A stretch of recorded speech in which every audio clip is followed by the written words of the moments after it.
के दिखाने वाले दांत की कहावत है, दिखाने वाले दांत कुछ और खाने वाले दांत कुछ और। जब राजनीतिक लाभ लेना होता है तो आप जातिवादी हो जाएंगे। नीति कब तक चलेगी मुख्यमंत्री जी?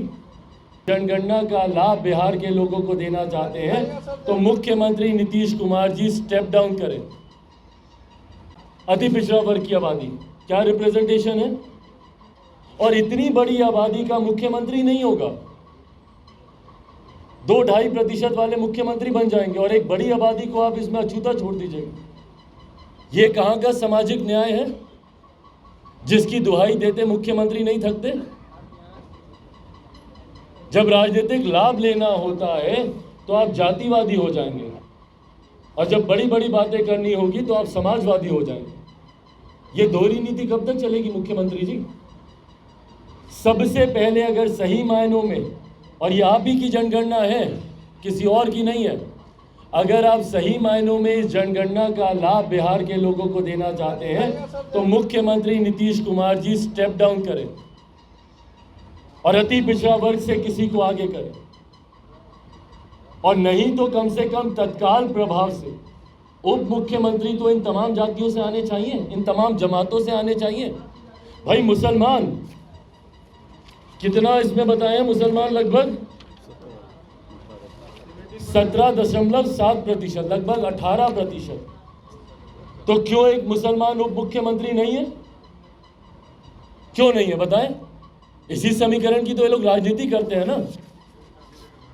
मेरे नेता, मेरे पिता आदरणीय रामविलास पासवान जी ने 2005 में सरकार बनाने से मना कर दिया। चाबी थी उनके हाथ में, आप जान ही रहे हो बातें, चाबी थी उनके हाथ में, उन्होंने मना कर दिया और प्रस्ताव रखा, और इन्हीं लोगों के सामने प्रस्ताव रखा जो बड़े सामाजिक न्याय के फ्लैग बेयरर बन के आगे घूमते हैं। इन्हीं लोगों के सामने प्रस्ताव रखा, भले वो आरजेडी होती या जेडी होती। हमारे नेता ने खुल के बोला कि बनाइए किसी मुसलमान को मुख्यमंत्री, और लोक जनशक्ति पार्टी उसका समर्थन करेगी। मुसलमान मुसलमान मुसलमान मुसलमान नारा ये लोग रटते रहते हैं। क्या किया ये लोग मुसलमानों के लिए? एक मुख्यमंत्री नहीं बनाएंगे आप मुसलमान का? क्यों नहीं बनाएंगे बताइए? इस समीकरण का आपको वोट चाहिए। इनके नाम पे दुहाई देते आप नहीं थकते, इनके नाम पे हिंदू देवी देवताओं को गाली देते आप नहीं थकते, सनातन धर्म को समाप्त करने की बात भी आप कर देते, और उसके बाद जब इनको अधिकार देने की बात आएगी तो आप अधिकार नहीं देंगे। बनाइए भैया एक उप मुख्यमंत्री मुसलमान वर्ग से, बनाइए 2 उप मुख्यमंत्री। गाली देते हैं ये लोग एनडीए को, भाजपा को।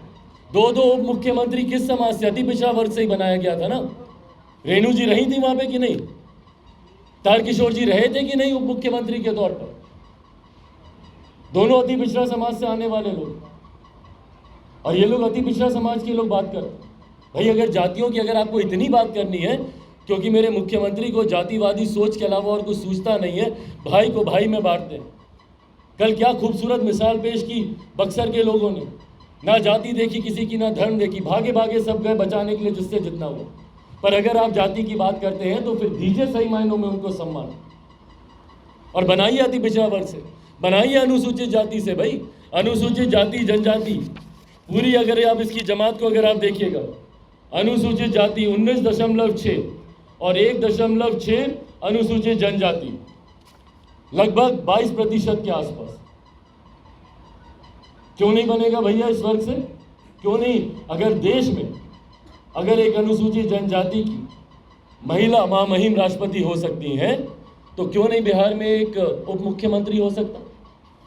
ये तमाम बातें आपके माध्यम से जनता के बीच रखने का मेरा बस इतना ही मकसद है कि जो लोग बड़ी बड़ी बातें करते हैं और अपने आप के बड़े बड़े दावे करते हैं कि देखिए हमने क्या नहीं किया अलग अलग समाज के लिए, ये आईना है, ये आंकड़े उनके लिए कि बड़ी बड़ी बातें इन्होंने खूब की, पर बदले में क्या दिया?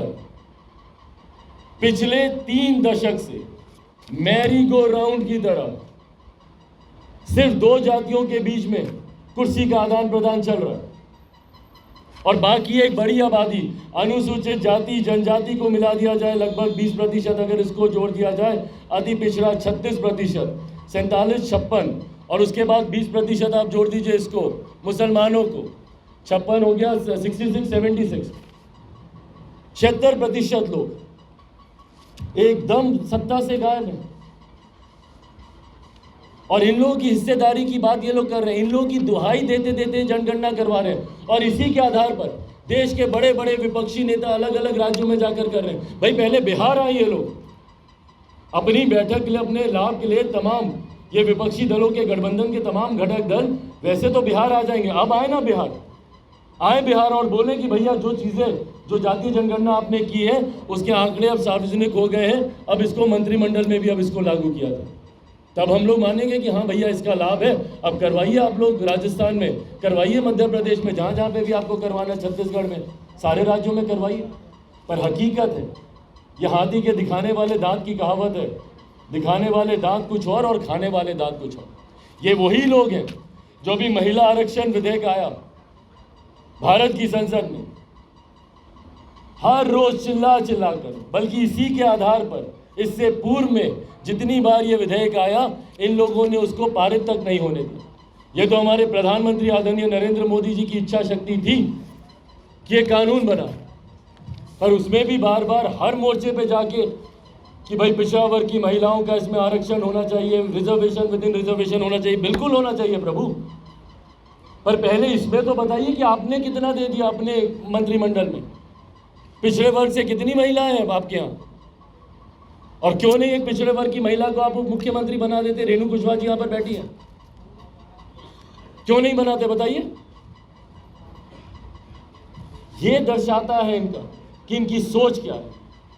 महिलाओं की बात करेंगे, महिलाओं को आरक्षण देने की बात करेंगे, भाई इसके लिए आपको प्रधानमंत्री जी की स्वीकृति की जरूरत थोड़ी है।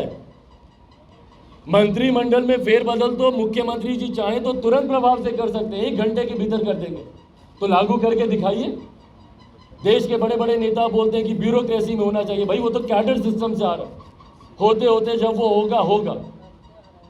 पर बोले, राहुल जी बोलते हैं ना, तो आके बताएं मुख्यमंत्री नीतीश कुमार जी को कि भाई आप अपने मंत्रिमंडल में इसको सबसे पहले लागू कीजिए और पुनः गठन कीजिए अपने मंत्रिमंडल का, कैबिनेट को पूरा रिशफल कीजिए और